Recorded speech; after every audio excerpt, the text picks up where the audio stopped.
आदरणीय मंच एवं वरिष्ठ जन मंच के सामने पधारे हुए, इस कार्यक्रम की भूमिका के रूप में अनिल जी ने काफ़ी कुछ कवर कर दिया है। अगर इस कार्यक्रम को यहाँ मैं अपना बोलना पूर्ण भी कर दूं तो मुझे नहीं लगा कि बहुत कुछ बचा है। इसलिए मैं जो अपने ध्यान में मैंने विषय लिया था और 10 पेज में लिखा था जो मैं साधारणतः नहीं करता हूँ, लिखूँ तो पढ़ नहीं पाता हूँ, तो आज मुझे वो फिर ऐसा लग रहा है कि मुझे इसकी ओर देखने की ज़रूरत नहीं है। और दूसरी बात, बहुत बड़ी दुर्घटना जो आज घटी है, अपने को अनिल सहस्त्रबुद्धे जी का मार्गदर्शन ऑनलाइन मिलने वाला था 15 मिनट के लिए कार्यक्रम के मध्य में, और हम बहुत उत्सुक थे, ईश्वर से प्रार्थना कर रहे थे कि उनका समय यहाँ आने का बन जाए। तो उनके कुछ इंटरव्यूज चल रहे थे 4 दिन से, तो आगे उन्होंने नेक्स्ट स्पेल में उनको डाल दिया और वो सुबह प्रकट हो गए। तो अब मेरी वो भी मतलब कोई आवश्यकता रही नहीं कि उस भाग को विषय के मैं छूं। और तीसरे हमारे कलसी जी मंच में बैठे हैं, तो कलसी जी ने तो स्वयं इस पेन को महसूस किया है, भोगा है।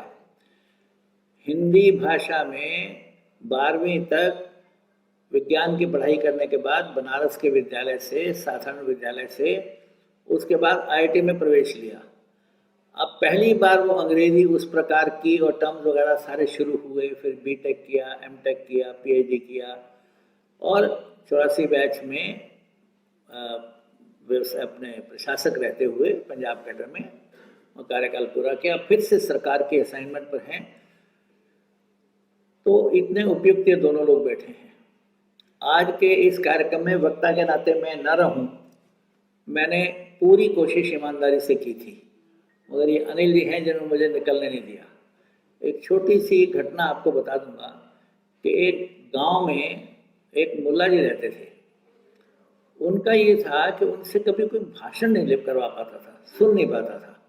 वो सिर्फ इंस्ट्रक्शन दे देते थे, एक को दूसरे को, इधर हो जाओ उधर हो जाओ, ये बोलेंगे वो करेंगे। तो एक बार गांव के लोगों ने तय किया कि अब मुल्ला जी को नहीं छोड़ेंगे। तो उन्होंने कहा, मुल्ला जी इस बार तो आपको ही खड़े हो रहा है। तो पहली बार मंच पर आए तो उन्होंने कहा कि आप लोगों को पता है मैंने किस विषय पे बोलना है? तो गांव के लोग थे, तो उन्होंने कहा नहीं जी। फिर मैंने क्या बोलना है? उतर गए मंच से। अब आर्गुमेंट तो सॉलिड था कि जब तुम्हें यही नहीं पता कि मैंने किस विषय पे, फिर पकड़ के ले आए गांव के लोग कि मुल्ला जी हमारे से गलती हो गई, आपने बड़ी इतनी नाराजगी प्रकट कर दी, हमने बुलाया था लोगों को। फिर दोबारा बना के ले आए मंच पे। तो उन्होंने कहा कि फिर खड़े हुए, उन्होंने कहा अच्छा ये बताओ कि इस विषय के बारे में जो लोग जानते हैं थोड़ा बहुत, वो हाथ खड़ा करें। विषय बताया तो कुछ लोगों ने हाथ खड़ा कर दिया। मतलब जिन लोगों ने हाथ खड़ा किया है और जिन्होंने हाथ नहीं खड़ा किया है वो उनको बता देंगे। उतर गए। तो मेरे को इस प्रकार का नाटक नौटंकी नहीं करने का मौका दिया गया, मगर मुझे खड़ा जरूर कर दिया गया। बंधुओं और बहनों, मैं ऐसा महसूस करता हूं कि देश में जो कुछ अन्याय ऐसे अब तक हो रहे थे जो बर्दाश्त से बाहर हैं, उनमें से एक अन्याय ये है। अब जैसे मोदी जी ने जनधन योजना के अंतर्गत पूरे देश में अकाउंट्स खुलवा दिए। अब आप इसको कितनी बड़ी बात मानते हैं? ये इतना बड़ा चमत्कार है इस देश के लिए। उससे क्या हुआ कि कोई भी पैसा स्टेट गवर्नमेंट को भेजना है, सेंट्रल गवर्नमेंट को भेजना है, किसी प्राइवेट एजेंसी को भेजना है, किसी को भेजना है, सीधा उसके अकाउंट में जाएगा। जबकि हमारी पार्लियामेंट में हमारे प्राइम मिनिस्टर कह चुके थे कि हम 1 रुपया भेजते हैं तो 15 पैसे पहुंचते हैं। मुझे लगता है आप में से सबको ये बात पता होगी। जैसा वो एक निर्णय हुआ जिसने देश के उस कम पढ़े समाज को, और जिसको अपने अधिकारों का ही नहीं पता, अधिकारों को यूज तो कैसे करना है वो बात की बात है। अब दूसरा विषय अगर कहा जाए तो शौचालय बनना 73 साल के बाद महिलाओं को शौचालय की जरूरत है, ये पता लगना चाहिए। मुझे स्मरण है, मैं बिहार में चल रहा था, शाम का 6:30-7 बजे का टाइम था, अंधेरा था, तो अचानक मैंने देखा कि बाईं तरफ कई महिलाएं कुछ कपड़ा ऊंचा कुछ कपड़ा नीचा करे खड़ी हो गई। मुझे इतना कष्ट हुआ। मतलब यह है कि दिन छुपने के बाद ही आप अपनी उस स्वाभाविक क्रिया के लिए आप जा सकते हैं, या दिन निकलने से पहले ही जा सकते हैं। क्या देश का दृश्य था, और कितने लोगों को इसका लाभ मिला।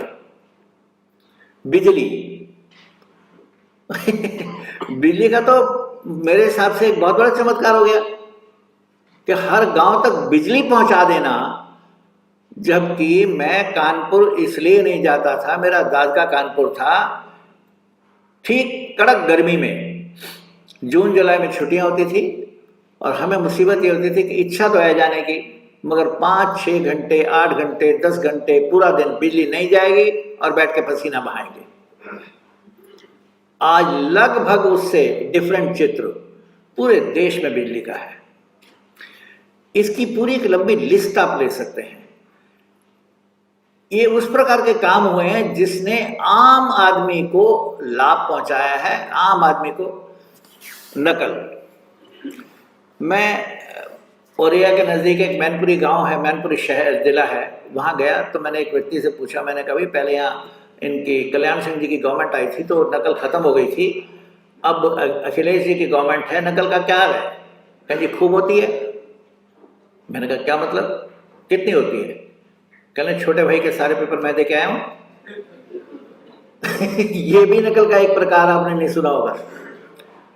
तो इस देश में पढ़ाई का क्या मतलब हुआ था? मैं आपको इसी पर पूरा भाषण मेरा हो सकता है आज। मेरा कहने का भाव यह है कि आज का जो विषय है उसको आप हृदय की गहराई तक लेकर के जाएं और दिमाग के अंतिम कोने तक उसको समझने का प्रयास करें। वो विषय ये है बंधु, हम सब यहाँ पढ़े लिखे लोग बैठे हैं, मुझे लंबी चौड़ी एक्सप्लेनेशन देने की जरूरत नहीं है। हमारी डाटा ये कहती है, सरकारी डाटा, कि 73 साल आज देश को आज़ाद हुए हो गए हैं, तो भी इस देश में ठीक अंग्रेजी लिख पढ़ सकने वाले लोग केवल 5 से 6% है। आप चेक कर लीजिएगा, ठीक अंग्रेजी लिख पढ़ सकने वाले लोग केवल 5 से 6% है। अब अगर कोई बाहर विदेश से कोई आदमी आए और उसको बताया जाए कि इस देश में अंग्रेजी ठीक पढ़ लिख सकने वाले 5 से 6% है, किंतु जितनी भी हमारी स्थापित शिक्षा की प्रोफेशनल स्ट्रीम्स हैं, मेडिकल हो, इंजीनियरिंग हो, आर्किटेक्चर हो, मैनेजमेंट हो, फॉर दैट मैटर लॉ हो, जिस जिसका नाम आप लेते जाओ, एक नर्स भी भारतीय भाषा में नहीं बन सकती। अब अगर किसी ने परीक्षा देनी है तो कम से कम ठीक पढ़ लिख सकने की योग्यता अंग्रेजी की तो उसकी चाहिए ना। तो हमने ये सारा का सारा फील्ड बिल्कुल प्रतिबंधित कर दिया उन सब के लिए कि जो अंग्रेजी की इस स्तर तक अभी देश में नहीं पहुंचे हैं, जबकि उन्हें पूरा डंका बजा दिया अंग्रेजी का। अभी मैं ट्रेन से उतर रहा तो एक माँ पहले उतर गई, बेटा ऊपर पीछे खड़ा था। वेट वेट बेटा, वेट वेट। अब मुझे बड़ा अजीब लग रहा था कि यार हम कहाँ तक जाएंगे। बच्चे को किसी तरीके से टूटी फूटी गलत अंग्रेजी बोलनी आ जाए, बस माँ की बाँछें खेल जाएंगी, मेरा बेटा मेरी बच्ची ये अंग्रेजी बोल रही है। और जो अंग्रेजी नहीं जानता, अगर वो किसी सूटेड बूटेड वेल ड्रेस्ड किसी रिसेप्शन पर कहीं जगह जाएगा तो पहला उसके अंदर भाव आएगा कि यार मैं अंग्रेजी नहीं जानता इससे कैसे बात करूँगा, क्या बात करूँगा, अरे मुझे रिस्पॉन्स देगी या नहीं देगी, ये रिस्पॉन्स देगा या नहीं देगा। मतलब हमने देश का परिदृश्य का खड़ा कर दिया है केवल इस आधार पर कि सामने वाले को अंग्रेजी आती है या नहीं आती है। अब इस विषय पर खूब घूम घूम कर चर्चाएं होती हैं, परंतु मेरा कहना यह है कि आज अगर परिदृश्य बन गया है कि एक रिक्शा वाला, आप में से जितने बैठे हैं बात करके देखिए, आप किसी गरीब से रिक्शा, रेड़ी, खोमचा, जो मर्जी, जो इतना कमाता है कि अपने बच्चे को 1000, 1500, 2000 रुपया महीने के अंग्रेजी मीडियम स्कूल में पढ़ा सकता है, और इसके बावजूद वो by choice Hindi medium school में पढ़ा रहा है। ऐसा एक ढूंढ लीजिए इस देश के अंदर। मैंने ये सबको कहा है, हर फोरम पे कहा है, हरियाणा के फोरम पे भी कहा, जहां बड़े बड़े लोग बैठे, मैंने कहा आप ढूंढ लीजिए, मुझे इस देश में एक आदमी दिखा दीजिए जो अफोर्ड कर सकता है। अभी हमारे अजय सिरोही जी बैठे हैं क्या? जरा खड़े हो जाएं। देखिए, ये जॉइंट डायरेक्टर हैं, और इनके पिताजी के निधन पर इनके गांव गए, वहाँ इन्होंने ब्रह्मभोज रखा हुआ था। इन्होंने कहा भाई साहब मैं इसी स्कूल का पढ़ा हुआ हूँ। मैंने कहा बड़ी खुशी की बात है, सरकारी स्कूल था। कहने मगर इस समय यहाँ पर 5 टीचर हैं और 6 स्टूडेंट्स हैं। एक बड़ा कस्बा है। तो मैंने कहा भाई क्या हो गया? अब मैं भी आधा मूर्ख तो हूँ ही, पूरा ना कहूँ। तो मैंने तुरंत इनको कहा, मैंने स्कूल बंद कर देना चाहिए, इतनी बड़ी लाइबिलिटी गवर्नमेंट क्यों संभाले हुए?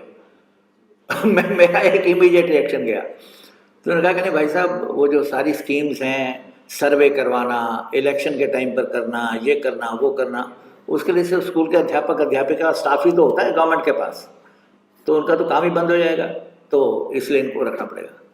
अब उसका मैंने पूछा कि ये चले क्यों गए? तो इन्होंने कहा कि बाहर 2-2 कमरे के, 3-3 कमरे के इंग्लिश मीडियम लिख करके 1500, 1500 रुपया लेकर पढ़ाई कराने वाले सारे स्कूलों में बच्चे जा रहे हैं। इस फ्री स्कूल में नहीं कोई आता, जबकि बेस्ट क्वालिफाइड टीचर्स वहां पर हैं, बेस्ट फैसिलिटीज वहां पर हैं। कारण क्या हो गया? कारण ये हो गया कि अगर वो अंग्रेजी नहीं जानेगा तो उसका भविष्य कहां है? कोई भविष्य नहीं है। मैं रेडी चला रहा हूं, वो शायद इलेक्ट्रिक रिक्शा चला लेगा। ये एक इतना फार एंड वाइड ये मैसेज चला गया है कि अंग्रेजी के बिना किसी का भविष्य नहीं है। अब इससे अगले बिंदु पर आते हैं। हमारे देश से नॉर्थ ईस्ट में लाखों लोग, मारवाड़ी बंधु, राजस्थान से, बिहार से, कितने गए हुए हैं और वो अपना व्यवसाय कर रहे हैं। वो वहाँ खासी बोल रहे हैं, भाषा बोली बोल रहे हैं, जो जहाँ की बोली है वो बोल रहे हैं, और वहाँ उनसे बेटर बिजनेस में सेटल होके बैठे हैं। मेरा बेटा एक लंदन में है, एक सिंगापुर में है, तीसरा ऑस्ट्रेलिया चला गया है। यहाँ जो बालक, मैं उसको समझता था कि पता नहीं इसका क्या बनेगा, मगर वहां जाने के बाद वो भी लीडर बना हुआ है। वो कहता मैं तो यहीं सेटल हो जाऊंगा। अगर उसके अंदर वो मेधा ना होती, दिमाग ना होता, और अंग्रेजी में इतना कमजोर था, मैं आपको क्या बताऊं। उसकी हालत ये थी कि वो पूरा सेंटेंस एट वन स्ट्रेच वो नहीं पढ़ पाता था। मैं अपने बेटे की रियलिटी आपको खोल रहा हूं। वो बेड पे लेटा होता था, और मेरी पत्नी क्योंकि अंग्रेजी की टीचर थी, प्रिंसिपल रिटायर हुई थी, वो उसके लिए सेंटेंस बाय सेंटेंस पढ़ के उसको समझाती थी। कॉमर्स, मैनेजमेंट, ये सब। वो इंग्लिश टीचर रही है, क्योंकि ये समझेगा तब जब पूरा सेंटेंस पढ़ सकेगा। वो यहां से उठ करके वहां चला गया, और मैं तो कहूंगा अंग्रेजों को बेवकूफ बना रहा है, क्योंकि ऑस्ट्रेलिया एक अंग्रेजों का बसाया हुआ देश है, और वहां वो फर फर फर फर करना, टेढ़ी मेढ़ी अंग्रेजी बोलना और ये सब सीख गया वो विद इन नो टाइम। कोई फर्क नहीं पड़ा, लिखना लिखाना भी सीख गया। किसके आधार पर? यहाँ की अंग्रेजी की पढ़ाई के आधार पर। यहाँ तो अंग्रेजी नहीं सीखा था। उसके पास क्या था? उसके पास मारवाड़ी ब्रेन था। ये बच्चा जो है मारवाड़ी है, मेरे को उसने अडॉप्ट कर लिया, हमने उसको अडॉप्ट कर लिया, वो अलग विषय है।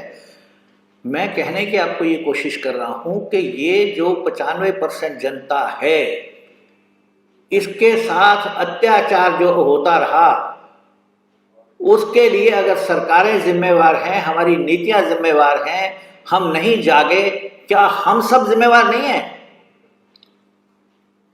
हम सब अपने स्वार्थ पूरे हो गए और जयराम जी की आज खुलकर इस विषय पर आप देखिए, आपके घर में मेड आती है, आपके यहाँ बाहर गार्ड खड़ा होता है, आप रिक्शे पे बैठते हैं, ऑटो रिक्शे पे बैठते हैं, आप कैब में बैठते हैं, आप दुकान पे जाते हैं, ये सब कौन लोग हैं?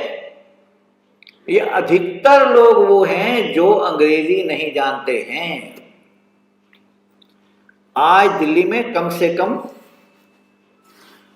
5 लाख से 10 लाख सिर्फ मटर का खूंचा लगाने वाले लोग होंगे, मटर कुलचा।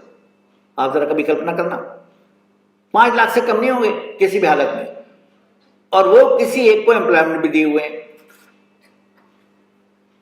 कोई ना कोई उनका प्लेट साफ करने वाला, कोई ना कोई फिर आगे चल के वो खुद अपना खूंचा लगा देगा वगैरह वगैरह। मेरा मतलब ये है कि उनका कॉन्फिडेंस लेवल, उनके दिमाग में मेधा, कम भय होना, किन्हीं भी सर्कमस्टांसेस में मैं खड़ा हो सकता हूं। आज आपको कम पढ़े लिखे, जिनको हम कहते हैं अंग्रेजी कम पढ़े लिखे, ये झंडे गाड़ते हुए सब दिखाई देते होंगे। अंतिम में कोट करके खत्म करूंगा इस बात को। आपको क्या लगता है, ये राजनीति में जितने नेता हैं ये अंग्रेजी पढ़े लिखे हैं? कितने % होंगे? आप सोच के देखिए कि जो ठीक अंग्रेजी लिख पढ़ सकते होंगे कितने % होंगे? शर्म आएगी। अगर इसी विषय को हमने आधार मानना हो तो शर्म आएगी। बस क्यों शर्मानी चाहिए? अरे उनको नेतृत्व करना आता है, उनको घुसना आता है क्षेत्र में। इतना बड़ा काम कर रहे हैं, सुबह से लेकर रात तक। अभी कल मुझे कमिश्नर सुना रहे थे इंदौर में कि भाई साहब रात को 1:30 बजे उन्होंने कहा, हम सब एक ही जगह पे ठहरे हुए थे, कहने एक मीटिंग और कर लें। रात को 1:30 बजे, इंदौर की बात कर रहा हूं। मैंने कहा यार क्या कर रहा है ये, सुबह 8 बजे से शुरू कराया हुआ काम, 1:30 बज गए, अभी भी कह रहा है। तो मैंने कहा सर सुबह फिर 8 बजे शुरू भी तो करना होगा। नहीं नहीं बहुत टाइम होगा, बुलाओ सबको। और जितने 20-30 लोग थे, 1:30 बजे वो मुख्यमंत्री जी मीटिंग कर रहे थे और कहने कि सुबह उन्होंने हमें 8 बजे बुलाया था। तो मैं सोच रहा था कि शायद 15 मिनट आधा घंटा लेट तो आएंगे ही आएंगे। पता लगा कि 8 से पहले वो एक अपने कार्यकर्ताओं की मीटिंग कर चुके हैं, यहां नहीं कहीं जाकर के करके आ गए हैं। तो मैं राजनीतिक लोगों को क्रिटिसाइज नहीं कर रहा बंधु, मैं किसी को क्रिटिसाइज नहीं कर रहा। मैं सिर्फ एक बिंदु पर बात लाना चाहता हूं कि इस देश में कितनी मेधा, कितनी ऊर्जा, कितना इनिशिएटिव, कितना कुछ कर दिखाने की क्षमता है। हमने किसको ये अनुमति दी है कि तुम डॉक्टर बन सकते हो? अभी एक छोटा सा कोट और दे दूंगा। एक बड़े राजनेता हैं, इलेक्शन पॉलिटिक्स में नहीं है, अदरवाइज वो एक अच्छा आइडियोलॉग है। तो वो विषय ले रहे थे कि development of technology and research, India versus विज़ other countries. तो उन्होंने 7 बार कोट किया कि देखिए चीन हमारे से कितना आगे, देखिए चीन हमारे से कितना आगे इस मामले में, कितना अनुसंधान हो रहा है, कितना कुछ हो रहा है। ये थोड़ा सा रिवीजन कर रहा है। खैर, तो मैं सोचने लगा कि यार इनका ध्यान इस बात पर कभी नहीं गया कि वो अगर 140 करोड़ में से छान करके जितनी मेधा है, क्योंकि सबको चाइनीज में ही अपनी मेधा सिद्ध करनी है अपनी भाषा में, और हमारे यहाँ जो 7 करोड़ ऐसे हैं जो ठीक अंग्रेजी लिख पढ़ सकते हैं, सिर्फ उन्हीं उसी में से मेधा छनेगी जो हमारे आएगी। मैं कुछ गलत तो नहीं कह रहा, आप सोच के देखिए। अगर 135 करोड़ हैं और उसमें से 6-7% हैं तो कितने बनेंगे? सॉरी, वही 7-8%। तो 7-8% में से हम छनाई करके जितना अनुसंधान कराएंगे, और फिर अगला तुर्रा यह है कि हम उनसे उनकी भाषा में नहीं कराएंगे, एक ओडिया भाषा में कराएंगे। दिमाग किस भाषा में सोचता है? दिमाग ओडिया भाषा में सोचता है। हमारे में से कितने हैं जो अपने बच्चों को कोई बात समझानी होती तो बैठकर अंग्रेजी में बताऊंगा, तब तेरे को समझ में आएगी। जब अपने बच्चों की बात आती है, अपने परिवार की बात आती है, तो ये सबको समझ में आता है कि जो सिंक्रोनाइज जो आपका व्यवहार है वो अपनी भाषा में ही चल सकता है। तो इन्हें वे 135 करोड़ चाइनीज वर्सेस 7 करोड़ भारतीय, वो भी ओडी हुई विदेशी भाषा में, और हम उनका मुकाबला करने चल पड़े हैं। और मुझे उसके बाद वो मिले नहीं राजनीति में, बताऊंगा उनको कि भाई आप कंपैरिजन तो ठीक करो कम से कम। हमें इन विषयों पर सोचना चाहिए। मैं ये नहीं कह रहा कि 135 के 135 करोड़ इस इंजीनियर बनने लग जाएंगे, डॉक्टर बनने लग जाएंगे, आर्किटेक्ट, मैं ये नहीं कह रहा। परंतु जो भी बन सकता है, जो भी कुछ करके दिखा सकता है, भाषा का बैरियर 95% पर बना के रखना कि तुम कुछ नहीं बनोगे। तो मुझे लगता है कि इस विषय को मैंने जितना कहना था कह दिया है। अब इस विषय में क्या काम हुआ है उसमें बहुत मोटा मोटा अगर मुझे थोड़ा सा इससे आगे बढ़ के कहना हो तो सरकार ने नीतिगत निर्णय ले लिया। अनिल जी ने बता दिया, प्रधानमंत्री जी ने अनाउंसमेंट कर दिए। AICTE जितना सोचा जा सकता था उससे ज़्यादा इनिशिएटिव से इस काम में लग गई है। भारत सरकार भी बिल्कुल ठीक उसी तरह लग गई है।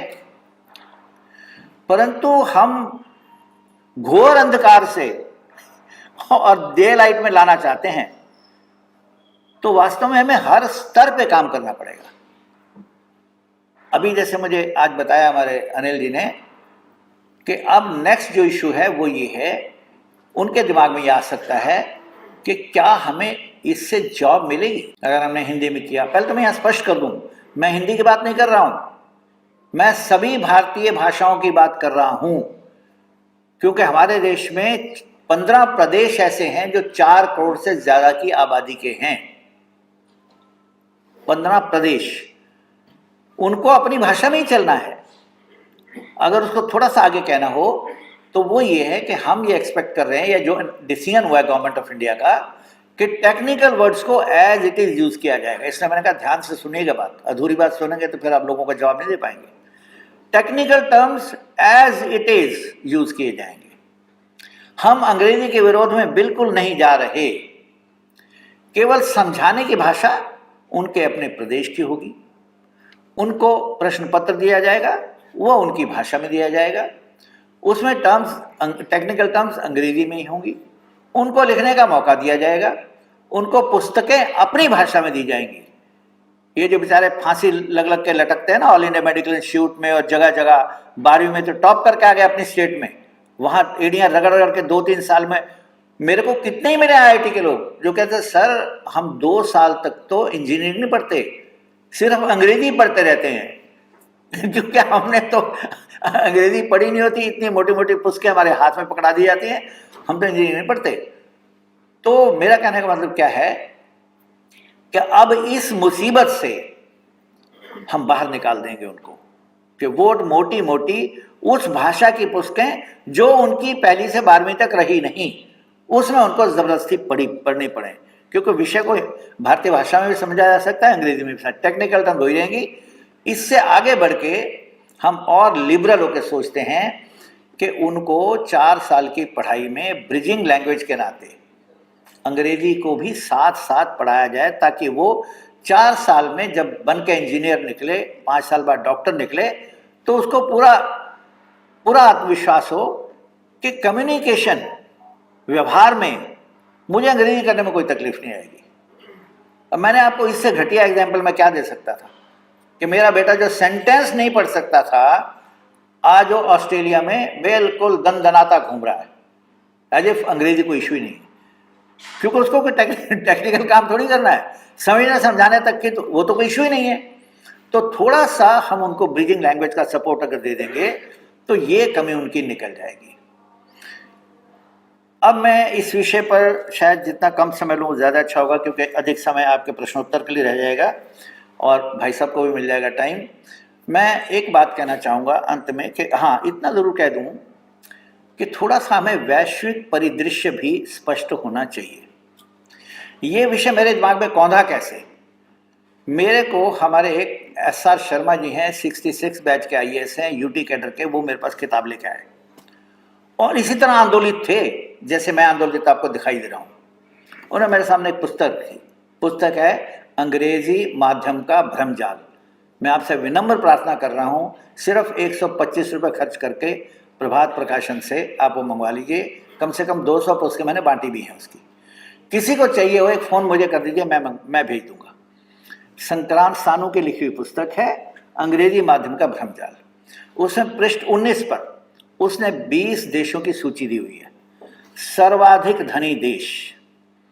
उस 20 की सूची में सभी के सभी विदाउट एक्सेप्शन अपनी भाषा में ही व्यावसायिक शिक्षा पढ़ा रहे हैं, चाहे वो इंजीनियरिंग हो, चाहे वो मेडिकल हो, चाहे कुछ हो। 20 के 20 सर्वाधिक धनी। धन तो सबको समझ में आता है, कुछ और समझ में आए या ना आए। अब अगर वैश्विक परिदृश्य ये है कि उसमें ऑस्ट्रेलिया, कनाडा, USA और UK, सिर्फ 4 कंट्रीज ऐसे हैं डेवलप्ड और डेवलपिंग में, सिर्फ 4 जहां अंग्रेजी भाषा है।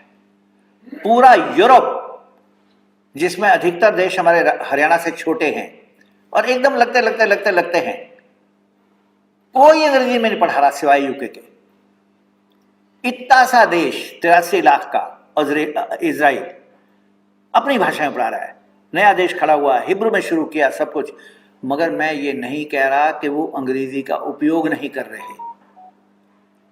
अपने समाज को समझाने, पढ़ाने के लिए, शिक्षित करने के लिए, उनसे अनुसंधान कराने के लिए, उनको इन विषयों में आगे बढ़ाने के लिए एक छोटा एग्जाम्पल दे दूं। 82 बैच के हमारे IAS रिटायर हुए यहाँ हिमाचल कैडर के, और उनका भाई बीमार हो गया अपना चीन में।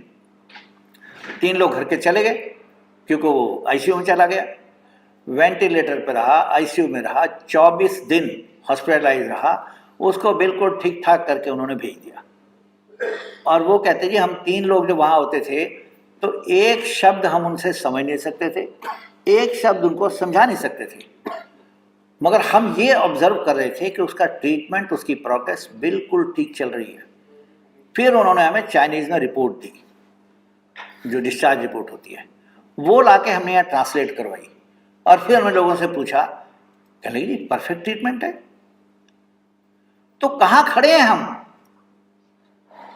हमारे दिमाग से ये वहम कब निकलेगा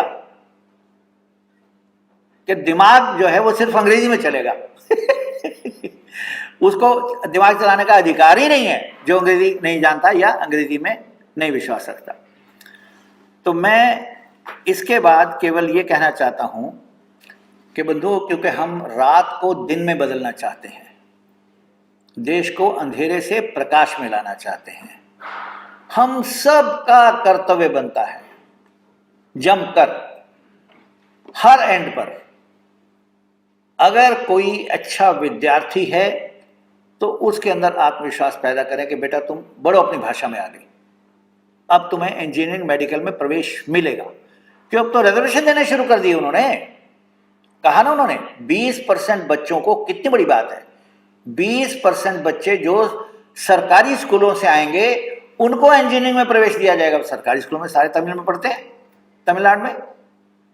और 7.5% 7.5 को रिजर्वेशन, 20% को प्राथमिकता, 20% को प्राथमिकता और 7.5% को रिजर्वेशन। भी एक स्टेट ने कर दिया है, हरियाणा ने कर दिया। अब यहां मैं जो अंतिम बात, इसके बाद दूसरी बात क्या है, एक तो हो गया विद्यार्थी वर्ग, दूसरा है अगर हमें पढ़ाने वाले मिलते हैं, ईमानदारी से बात करें कि भाई तुम अपने कॉलेज में पढ़ाते हो, इंजीनियरिंग में पढ़ाते हो, क्या तुम्हें अपनी भाषा बोलने में मुश्किल है, कठिनाई है कुछ? नहीं है, आसानी है। फिर आपको आधा तो मैं वही बोलता हूँ, तो आप कोशिश करो और कॉलेज में भी ये माहौल बनाने की कोशिश करो, क्योंकि मुझे अगर भारतीय भाषा में पढ़ाना पड़ेगा तो मेरे लिए तो बड़ा सुखद दिन होगा। टेक्निकल टर्म वही के वही हैं, क्या समस्या क्या है, सामने वाले बच्चे को समझ में आएगा। किताबें रेफर करने के लिए अगर बच्चे हिंदी के साथ या तमिल के साथ अंग्रेजी की भी रेफर करते हैं तो कौन रोक रहा है उनको? रुकावट तो है ही नहीं, बंधन नहीं है, दबाव नहीं है, मुसीबत नहीं है अंग्रेजी की किताब पढ़ना। फिर इसी प्रकार से मान लिया हमारे कॉलेजेस चलाने वाले हमारे संपर्क में हैं, शिक्षा के क्षेत्र में हमारे संपर्क में हैं। देखिए अगर आपके यहां तक ये बात पहुंच गई तब तो आपको हर श्रेणी में कोई ना कोई दिखाई देने लग जाएगा। अगर ये बात सिर्फ यहां तक रखी आपने तो बाद में आप तालियां बजाएंगे और यहीं झाड़ेंगे और चले जाएंगे। संतोष ये ठीक बोल दिए, बढ़िया बोल दिए, आज बढ़िया बोल दिए। तो मैं वो भाषण करता भी नहीं हूं और ना मैं अपने व्याख्यान अगर कहा जा रहा है इसको तो मैं उसका ये कोई इम्पैक्ट देखना चाहता हूं। हम इसको यहां तक ले जाएं। अब उसके बाद हम ब्यूरोक्रेट हैं तो हमारे से संबंधित प्रदेशों में बैठे होंगे, अलग सेवाओं में बैठे होंगे। इस विषय पर एक अच्छा, मैं तो कहूँगा ये विषय एक पूर्ण रूप से सामाजिक विषय है। इस पे एक मानसिक आंदोलन खड़ा हो जाना चाहिए कि हाँ, न्याय दिलवाना है, हमने पूरे समाज को न्याय दिलवाना है और पूरे समाज की मेधा को उपयोग करवाना है। उद्देश्य ये है। इसलिए एक जो और छोर है जिस पर आप सहायता कर सकते हैं वो है इंडस्ट्रीज, एम्प्लॉयमेंट। अब जैसे मैं बात कर रहा था, दो जगह का कोट करता हूं आपको। मैं रेलवे मंत्री जी को मिला तो उनके लिए मैं एक पत्र बना के ले गया। हालांकि हमें तो अपने कार्यक्रम के लिए बुलाना था, मुझे और पत्र क्यों लेके जाना चाहिए था। तो मैं पत्र लेके गया कि ये भारतीय भाषाओं का विषय है, इसमें भी आप देखिए आप कैसे, रेल इतना बड़ा आपका विषय है, इतना बड़ा बजट है, आपके स्कूल्स हैं, सब कुछ है, आप देखिए। तो उन्होंने कहा कि मुझे एक बात बताओ, ये इंजीनियरिंग सर्विसेज का जो एग्ज़ाम होता है ये क्या सभी भारतीय भाषाओं में इसकी अनुमति है? मैंने कहा नहीं, सिविल सर्विसेज की तो है। हालांकि संख्या कम होते होते सिविल सर्विसेज में वो अलग विषय हो जाएगा, उसको मैं टच नहीं करूँगा। अंग्रेजी के दबाव में इस वर्ष केवल 11 विद्यार्थी भारतीय माध्यम वाले पास हुए हैं 761 में से। इतना फैक्ट मैं आपके सामने ला दूं। इतना बुरा हाल है, इतना बुरा हाल हो गया इस देश में। और मैंने खुद देखा है 18% लोग पास हो जाते थे। उसका भी यही कारण थोड़ा सा स्पष्ट कर दूं, 80% से अधिक प्रोफेशनल्स आ रहे हैं इसके अंदर। वो उनकी कौन सी भाषा है? अगर 85% सारे professionals MBAs, IIMs, medical, engineering ये आ रहे हैं, मेरे पास डाटा है। बाकी तो रह गए सिर्फ 15%। और 15% में दिल्ली यूनिवर्सिटी के 5% ले जाते हैं, वो सारे अंग्रेजी माध्यम के हैं। तो स्कोप ही कहाँ रहा भारतीय भाषाओं के माध्यम के लिए? वो उसका एनालिसिस बिल्कुल अलग है, don't take it like that. तो मैंने उनको कहा, देखिए भाई साहब, सिविल सर्विसेज का तो मुझे पक्का पता है, मुझे इसका नहीं पता इंजीनियरिंग का। कहने लगे नहीं, मैं आपको बता सकता हूँ इंजीनियरिंग सर्विसेज में और नहीं है। उसे तुरंत रेल मंत्री ने सेक्रेटरी को फ़ोन लगाओ, बात हो गई मेरे सामने। कल ही आप एक बहुत बढ़िया पत्र बना करके और UPSC के चेयरमैन को जा करके मिलिए और उनको बताइए कि ये जो है इसको इंजीनियरिंग सर्विस के एग्ज़ाम को भी सभी भारतीय भाषाओं में अनुमति देनी चाहिए। और फिर मेरी मीटिंग फिक्स करो, मैं बात करूंगा इनसे। इनिशिएटिव देखिए, सेल्फ इनिशिएटिव उस लेवल पर। और मैं पहली बार मिला था उनको, मैं तो बहुत पुराना उनसे परिचित व्यक्ति नहीं हूं। अगला, अभी मैं जब हरियाणा के मुख्यमंत्री जी को मिला तो बात तो ये चल रही थी कि अपने कॉलेज में कर दें एंड ऑल दैट, मगर उन्होंने क्या पूछा, रात का 8:30 का टाइम था।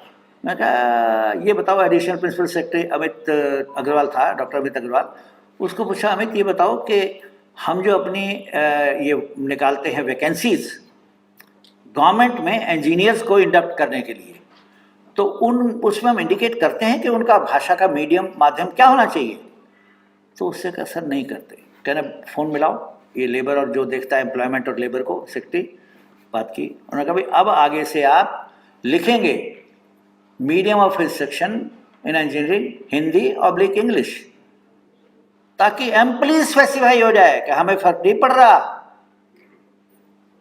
अब अगला कदम हमें ये उठाने का होगा, हम इतने प्रभावी लोग यहाँ बैठे हैं कि जो इंडस्ट्रीज हैं, जो एम्प्लॉयर्स हैं, मैं तो उस फील्ड में थोड़ा बहुत शुरू कर चुका हूँ, वो इसी तरीके से माहौल बनाएं कि हमारे यहाँ जो इंजीनियर आता है, जो डॉक्टर आता है, इंजीनियर अभी तो इंजीनियर का काम शुरू है, डॉक्टर का भी शुरू होना है, वो अपनी भाषा में ही, प्रदेश की भाषा में ही, क्योंकि सुपरवाइजर को, नीचे के सब लोगों को, सबको समझाता है, तो हमें अगर उस भाषा में पढ़ा हुआ मिलेगा तो हमारी 20% वैकेंसी उसके लिए रिजर्व है, हमारे 25% रिजर्व है, और नहीं तो कम से कम हम उनको इक्वल वेटेज देने वाले हैं। उस एंड से जब ये बात और शुरू हो जाएगी अच्छे तरीके से, समय लगेगा हर चीज में, तो फिर ये डाउट्स हर लेवल पर क्लियर होते चले जाएंगे। क्यों? वो इसलिए कि हमारी मेधा अपनी भाषा में ज़्यादा अच्छा काम करती है किसी ओडी भाषा के बनिस्बत। बहुत बहुत धन्यवाद। बात पूर्ण हो गई।